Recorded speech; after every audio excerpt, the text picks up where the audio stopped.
大家好，欢迎来到听书学史。今天我要给大家介绍的是中医药专家樱井大典先生所著的《不生病的饮食睡眠养生》这本书。现如今，有关健康的信息如泉涌般不断涌现，尝试新的健康方法并不一定是坏事。然而，流行的健康方法未必适合每个人，甚至同一个人在不同的时间段，身体状况也可能有所不同。因此，根据当前的身体状态，选择合适的饮食和生活方式至关重要。这也是作者的基本理念，特别强调了与个人适应的饮食和睡眠的重要性。许多人身体不适的原因在于忽视了这两个方面。即使不依赖补充剂或药物，只要保持良好的饮食和睡眠状态，身心就可以保持健康。只需稍微改变饮食和睡眠习惯，选择更适合自己的方式，您的身心状态就会明显改善。今天视频的内容包括以下3个部分：第一，令人意想不到的肠道健康食品；第二，让您的身体焕发活力的3种最佳健康食物；第三，让血液变得稠浊的坏习惯。首先，让我从第一部分令人意想不到的肠道健康食品来开始解释。大家是如何补充蔬菜不足的呢？果汁缺乏食物纤维，而冰沙里面添加了很多糖分，对健康并不有利。直接生吃生菜沙拉是不是更好呢？这可能是许多人的想法，但请稍等片刻。如果您的目标是摄入大量蔬菜，作者强烈推荐食用凉拌菜，而不是生菜沙拉。生菜沙拉不被推荐的主要原因是生菜会使肠胃受凉。肠胃位于身体的核心部位，是身体中最温暖的地方之一，因此不喜欢受凉。一旦肠胃受凉，就会容易导致消化不良等症状。相比之下，凉拌菜指的是把蔬菜用开水焯过后，浇上酱油等调味料做成的简单小菜。由于凉拌菜经过加热处理，所以不会过分冷却人的肠胃。然而，有人可能会担心加热会破坏营养。确实，一些营养物质可能会因加热而破坏，但并不会全部流失。加热后的食物体积会减小，让我们可以吃得更多，从而补充足够的营养。生菜的营养成分即使咀嚼得再细，也很难充分吸收。生菜的细胞壁相当坚硬，不容易破碎。然而，如果进行加热处理后，细胞壁会变软，营养物质变得更容易被吸收，消化也会更顺畅。凉拌菜易于消化，有助于充分吸收营养，并且可以大量食用。只需简单的烹饪或微波加热，然后撒上调味料，例如酱油或盐，就可以享受美味又简单的凉拌菜了。作者强烈建议您从今天开始通过凉拌菜来增加蔬菜摄入量，这样的话，食物纤维以及其他营养素都可以充分摄取。接下来让我继续解释一下与肠道活动相关的误解。酸奶被认为是对肠道非常好的食品代表，但实际上并不是所有的人都会因为食用酸奶而变得健康。现在让我来说一下酸奶的缺点。首先，酸奶通常在凉的状态下食用，这会使我们的肠胃受凉，这是它的一个缺点。许多人养成了每天早晨必须吃酸奶的习惯，这也是一个令人担忧的问题。早晨身体还处于较冷的状态，所以不推荐摄入凉的食物。早晨最适合摄入温热的食物，就像之前提到的生菜一样。凉的食物容易使体温下降，增加肠胃的负担。长期摄入可能导致体内不必要物质的堆积。肠胃通常保持在约38°C的温度，这样的温度最有利于消化和吸收。然而，食用凉的食物会使肠胃温度迅速下降。温度下降意味着需要再次升高，这就需要消耗额外的能量。换句话说，消化本身就已经很困难了，现在还需要额外的能量来恢复温度，这实际上是对自己的一种伤害。为了保护肠胃，基本上应该摄取温暖的食物，这样可以温暖身体并培养内在的健康。例如，如果想要摄取发酵食品，喝干酒比酸奶会更好。特别是对日本人来说，这一点尤为重要。佛教有一种说法叫做生土不二，这意味着人体和土地的关系密不可分。因此，最健康的食物是当地产的食物。如果从健康方面考虑的话，这是最合理的饮食方式，因为当地产的食物更适应人体的环境。例如，众所周知，在炎热的地方收获的水果通常具有降温的作用。比如，日本冲绳产的苦瓜就是一个很好的例子，它有助于缓解由炎热引起的人体的各种症状。每个国家或地区都有最适合当地环境的食物，这些食物会让人的身体更适应当地的环境。在日本，作为发酵食品的干酒、泡菜、纳豆等食品比酸奶更为常见。与远道而来的食物相比，选择更为熟悉的当地食物是更好的选择。长期食用当地产的食物的人体内会拥有分解食物并吸收营养的酶和肠道细菌。例如，许多日本人体内拥有可以消化生海苔的肠道细菌，但对于不习惯食用海藻国家的人来说，情况可能并非如此。关于乳制品，据说大约70%的日本人缺乏分解牛奶中的乳糖所需的酶，因此干酒比酸奶可能更适合他们。另外，味噌、料酒、酱油以及纳豆、泡菜等调味料和食物都是发酵食品。如果您采用的是日式饮食的话，发酵食品就会自然而然地摄入，没有必要去另外摄取海外的发酵食品，而是应该选择自己当地的传统食物。接下来，让我们继续探讨一下玄米。玄米因富含丰富的食物纤维而被认为对健康有益，但并非所有的人都适合经常食用。尽管食物纤维多通常被视为好事，但也意味着这类食物不容易消化，消化困难会导致营养吸收困难。因此，如果您在食用一段时间后感到身体不适的话，请停止食用玄米。对于肠胃不太健康的人来说，如有便秘、腹泻、食欲不振等症状，或者在容易疲劳或体力下降时，也不适合食用玄米。相反，适合食用玄米的人是那些肠胃健康、平时喜欢食用油腻食物，或者爱吃甜食但排便不畅的人。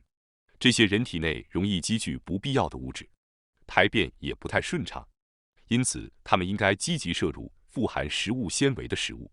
此外，并非所有的人都食用白米或者玄米，因为许多人在限制碳水化合物的摄入。这些人坚决不食用白色碳水化合物食物，将其视为和白砂糖一样有害。然而，作者并不建议将所有的碳水化合物食物都列为禁忌，而是建议只限制白砂糖的摄入。精制生成的白砂糖在某种程度上类似于化学药品，因此在选择使用砂糖时，应该选择更接近自然状态的黑糖或蔗糖。如果开始限制碳水化合物摄入，将米类和马铃薯类食物完全排除，可能会对肠胃产生负面影响。在中药饮食中，米饭和马铃薯被认为是不可缺少的，因为它们对于维持肠胃的正常功能至关重要。虽然减少碳水化合物可能会导致体重的暂时下降，但逐渐会显现出各种不适。为了保持健康，需要均衡摄取各种营养物质。碳水化合物是大脑和身体运动所必需的能量，因此是不可或缺的。请大家要记住，不要过度摄取或限制任何一种营养素这一原则。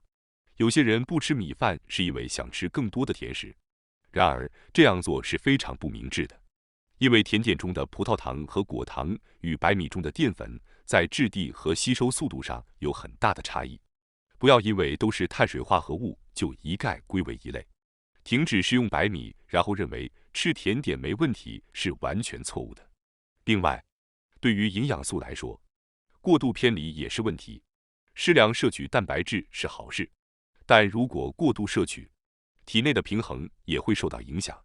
还有一些人因为想增肌或者补充蛋白质不足而使用蛋白粉，但这并非最佳选择。作者指出，将大量蛋白质粉末溶解在液体中一次性摄入时，消化和吸收会变得非常困难。相比之下，从肉类、鱼类、蛋类和豆类等食物中摄取蛋白质对人体来说更容易消化吸收，负担更小。这是因为这些天然食材中的成分平衡的恰到好处。例如，肉类含有蛋白质、脂肪、维生素、矿物质和纤维，这些天然组合对人体的影响最好。一般来说，为了保持健康，选择食用煮鸡蛋、豆腐等食物要比选择蛋白粉更为明智。接下来是第二部分，让您的身体焕发活力的3种最佳健康食物。大家在感到没有精神的时候，会选择吃什么呢？有些人可能会说，为了振作起来，我会选择去吃烤肉。然而，从身体健康的角度来看，不推荐食用那些会增加身体负担的食物。越是在没有精神的时候，越需要善待自己的身体。在这里，我给大家介绍3种能够恢复你身体活力的最佳健康食物。首先，我要介绍的第一种健康食物就是粥。据作者所说，当他学习中医时，他的导师曾说过，粥可以说是一种肠胃药，是对我们的肠胃非常有益的食物。大米可以为肠胃提供能量，帮助身体恢复活力。如果加入常见的梅干，还可以期待其补充水分的效果。当您感到肚子不舒服、皮肤不好、食欲不佳、饭后感到困倦、身体感到沉重、状况不佳时，吃粥是非常有效的。需要注意的是，制作粥时应该使用生米，而不是已经煮熟的米。现在很多电饭煲都有煮粥的功能，所以制作起来非常简单。如果要添加配料，可以加入蔬菜、红薯、海鲜等您喜欢的食材作为配料。如果想要调味，可以在煮好的粥里加入少量调料即可。粥可以温暖肠胃，非常适合作为早餐。接下来是第2种健康食物，丰富配料的味噌汤。一碗具有丰富配料的味噌汤可以让您从中摄取多种蔬菜的营养素。另外，加热后的蔬菜更容易消化吸收。味噌汤还含有大多数人都缺乏的食物纤维，可谓是一举多得。由于味噌是一种发酵食品，所以对肠道健康也有好处。然而，如果要喝味噌汤，有一点是我希望您特别注意的，那就是不要使用含有添加成分的颗粒汤料。如果是汤包，也有很多无添加的选择。而且，如果能使用海带或鱼干等原料熬制汤底，那就更好了。熬制汤底后，不要将海带和鱼干捞出来，可以一起食用。特别是海带，它是矿物质的宝库，还有我们身体需要的16种必需矿物质中的15种。当然，你也可以直接将海带煮熟食用，但将其用于味噌汤的汤底中效果最佳，因为煮的过程中会使矿物质溶解到汤中，一口汤就能补充大量的矿物质。此外，在补充矿物质方面，作者还建议常备一些无调味的海苔。海苔富含矿物质，少量食用即可高效补充人体所需。这类食物并不多见，请大家记住这一点，并将其积极应用到自身的健康饮食中。接下来是第3种健康食物，小番茄。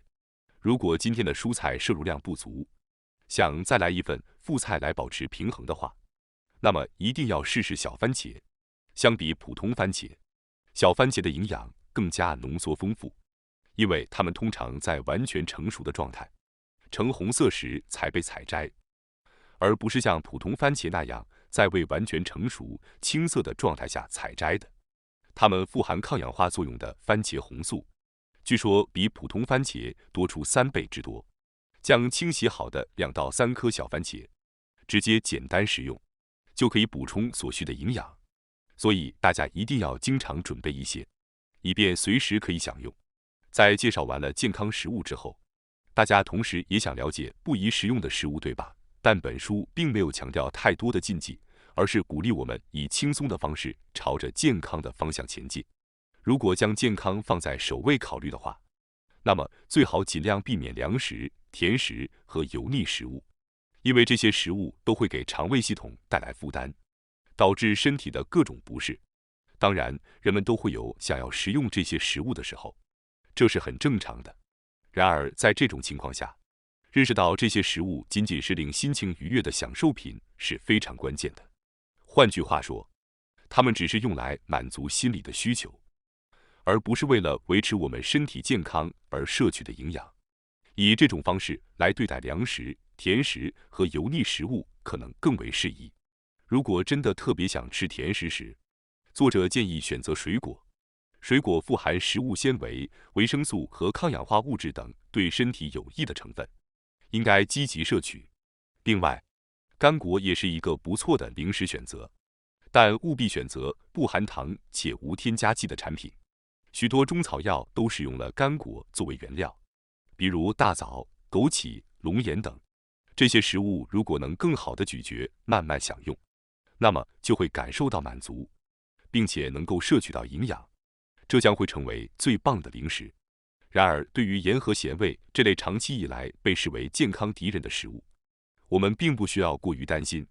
现在已经不再认为为了控制高血压必须要极度限制盐分摄入了，因为盐中含有人体所需的重要矿物质，如钠、钾、钙和镁。适量摄入天然来源的盐是必要的。随着年龄的增长，人体功能会逐渐衰退，血管也会受损，变得脆弱，逐渐变硬。一点点的血压上升是自然而然的现象。有的人认为，血压适度的升高是为了确保血液能够正常的循环。